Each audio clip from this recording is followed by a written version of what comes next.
the essence of hookup culture is brat taming, right? I heard somebody bring up a word to me recently that I really liked. I forgot the name of the individual, but you might be a new subscriber.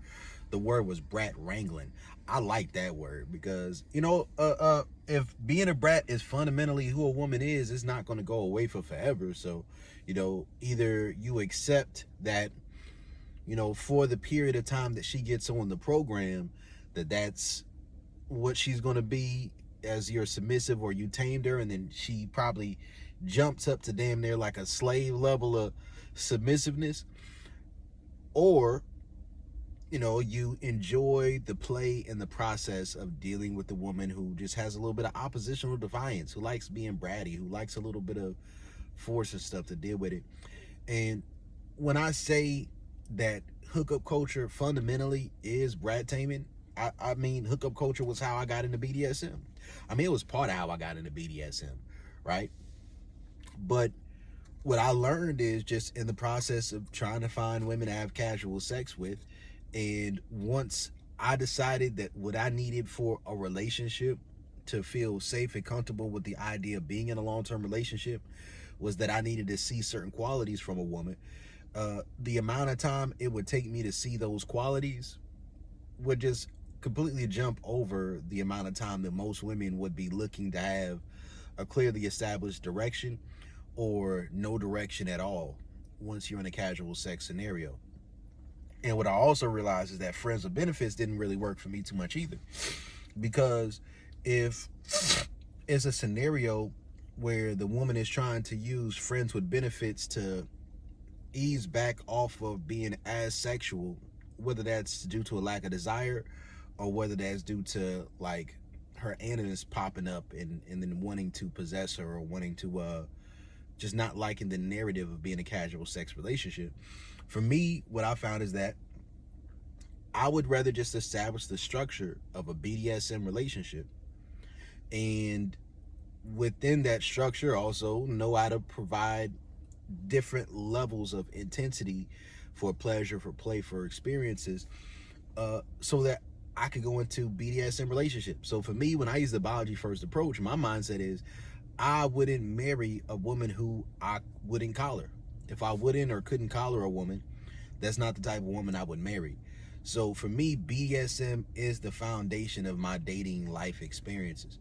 Like, I've been a Dom. I just turned 30 like a couple of weeks ago. I'm a Dom who's been living this lifestyle since I was about maybe 22, at 22, maybe 21 and some change, 23. And even then, aspects and components of kink and fetishes and BDSM stuff was like in my relationship dynamics before I was that age, right? But for me, being somebody who's lived this lifestyle as long as I have, I don't do the boyfriend girlfriend thing, like not up front. Like for me,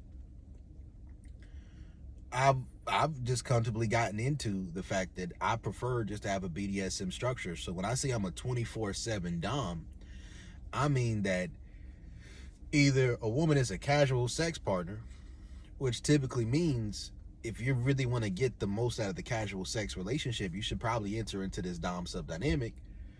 Or a woman wants to be my woman, which means you're entering into this Dom sub dynamic. So I only date through BDSM.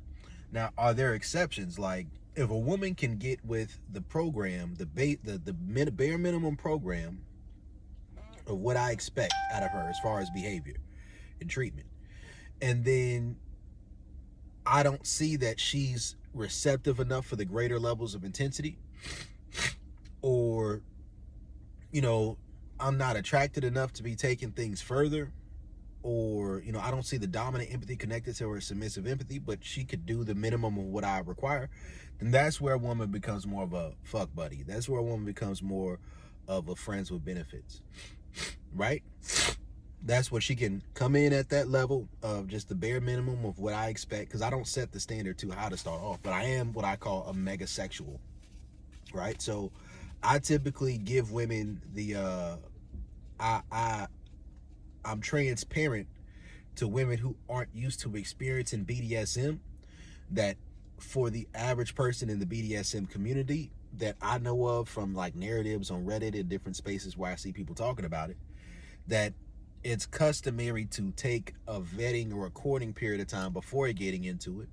So certain things that I require, some people would say would make somebody a fake dom. To me, I believe in pre-consent.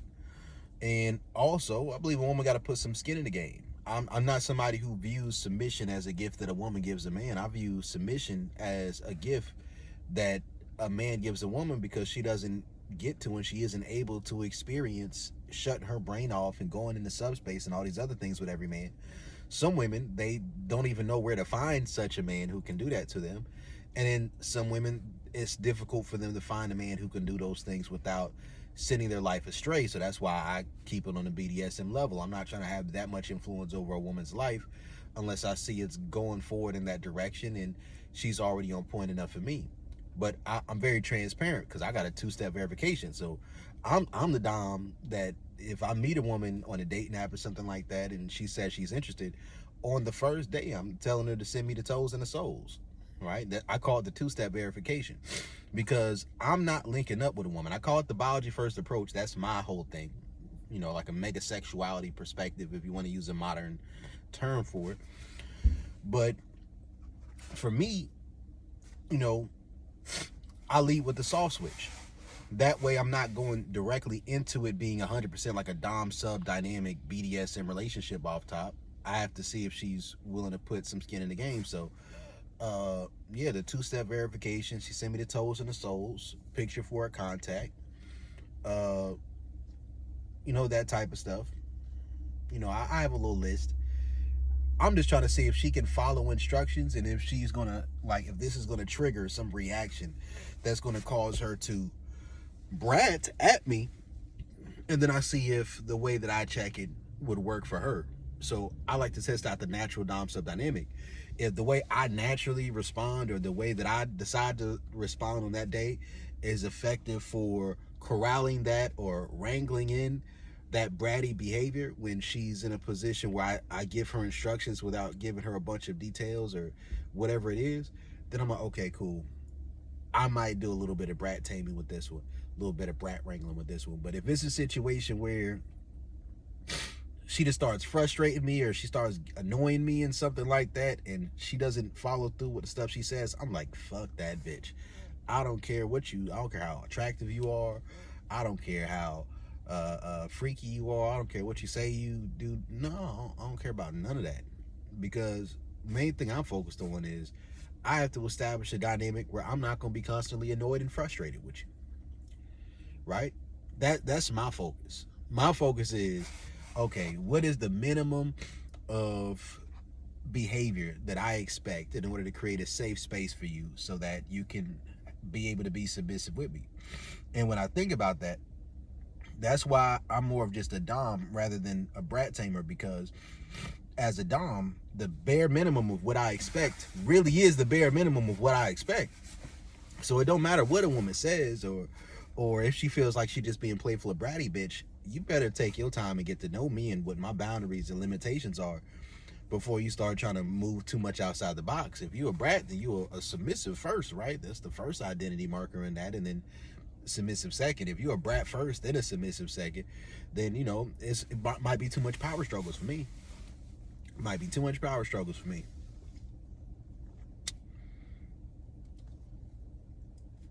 So I look at it that way, right? That's how I personally look at it. Now, when I say I lead with the soft switch, it's because I lead with, you know, something I feel like is going to be less of an STI risk. So her giving me head, me sucking some toes, giving her a foot rub, the chances of STIs aren't 100% gone, but they're remarkably lower doing things that way.